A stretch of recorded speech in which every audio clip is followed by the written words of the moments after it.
Dans cette vidéo, j'aborde le thème de la recherche V au travers de la correction des exercices disponibles sur la plateforme dans leur nouvelle version.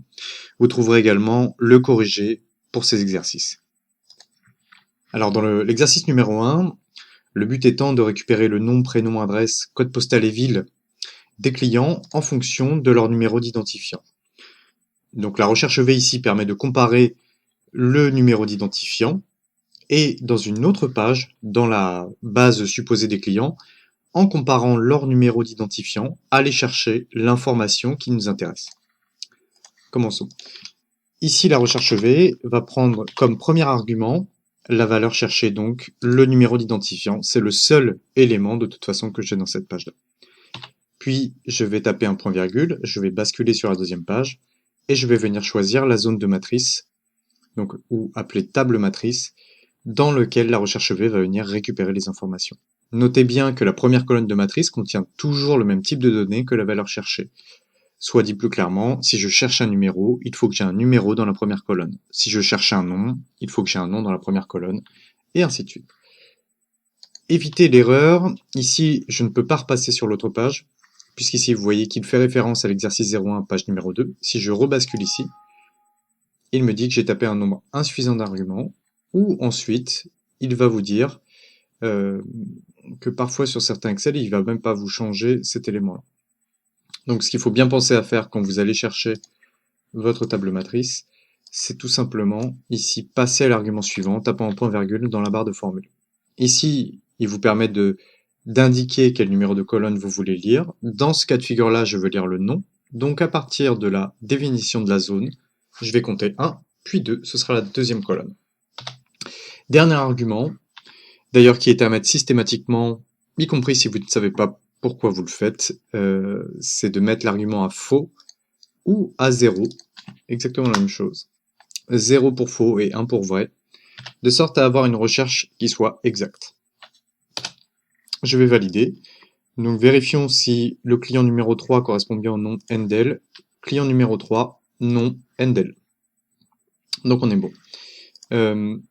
Autre chose maintenant de particulier pour cet exercice, il faut penser à la recopie. Là intervient la règle de l'incrémentation, de savoir est-ce que vous mettez un dollar ou pas, par exemple, devant ces éléments-là. Puisque si je recopie, j'aurai une erreur NA, puisqu'il fait référence non pas au numéro d'identifiant qui est en C5, mais à la cellule qui a été donc incrémentée, et C5 est devenu C6. Pour que ce soit correct, il faudrait donc que, à minima, je fige la ligne 5 pour pouvoir recopier cet élément-là. De la même manière, la table matrice, il faudrait que je puisse la recopier, puisque vous allez voir qu'ici, si je vais chercher la table de matrice avec F5, vous allez voir qu'il y a également un décalage dû à la règle de recopie. Ok.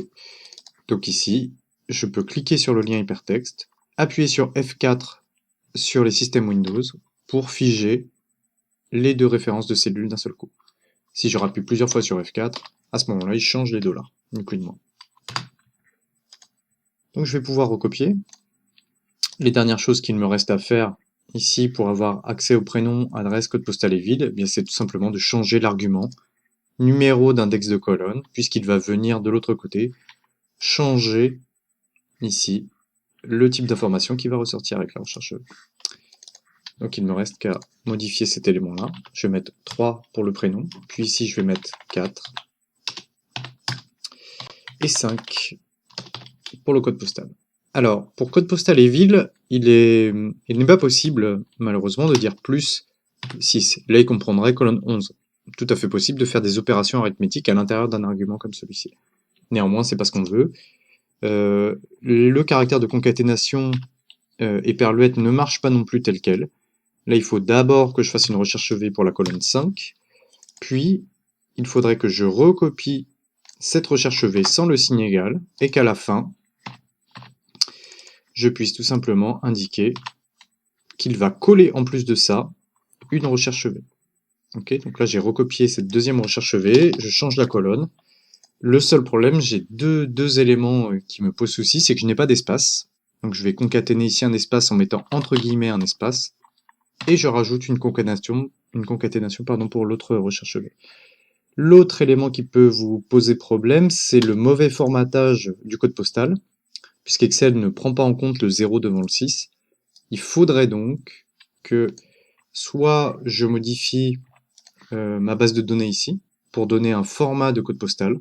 C'est ce qu'on peut faire ici. Vous pouvez venir chercher dans le panneau des nombres les éléments de formatage spéciaux pour indiquer un code postal. Là, il va vous indiquer le 06.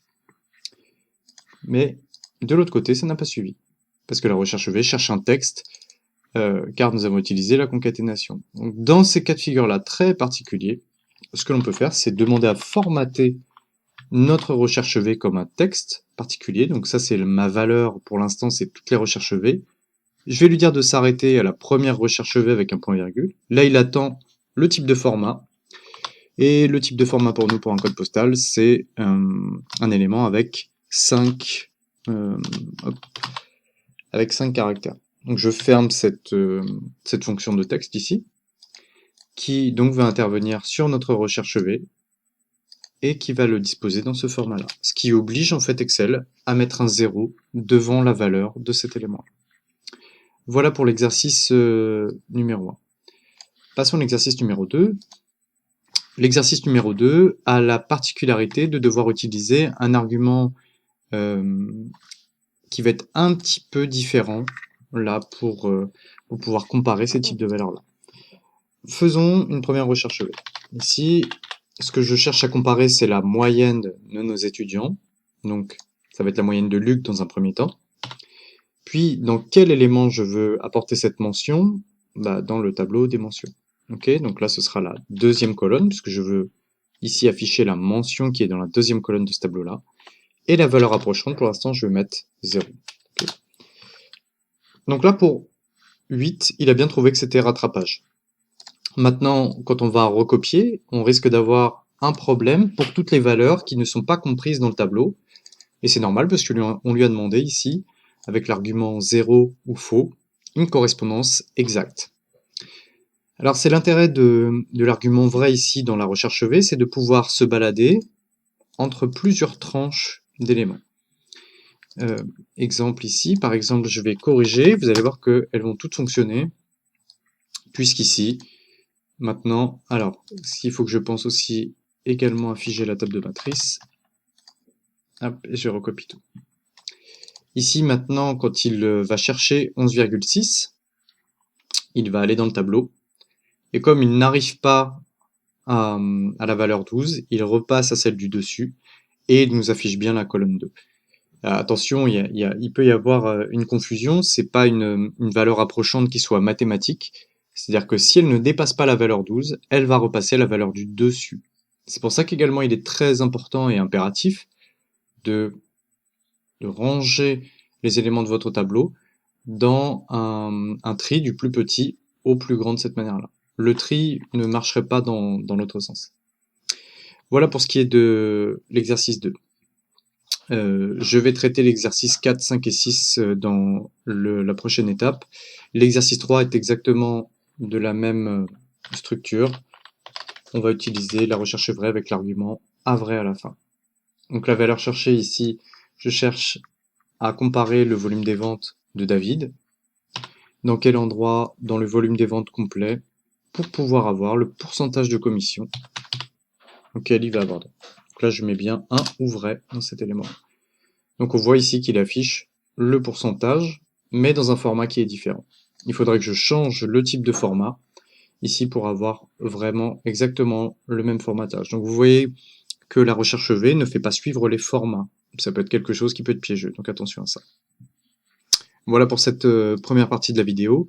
Dans la deuxième, je traite l'exercice 4, 5 et 6.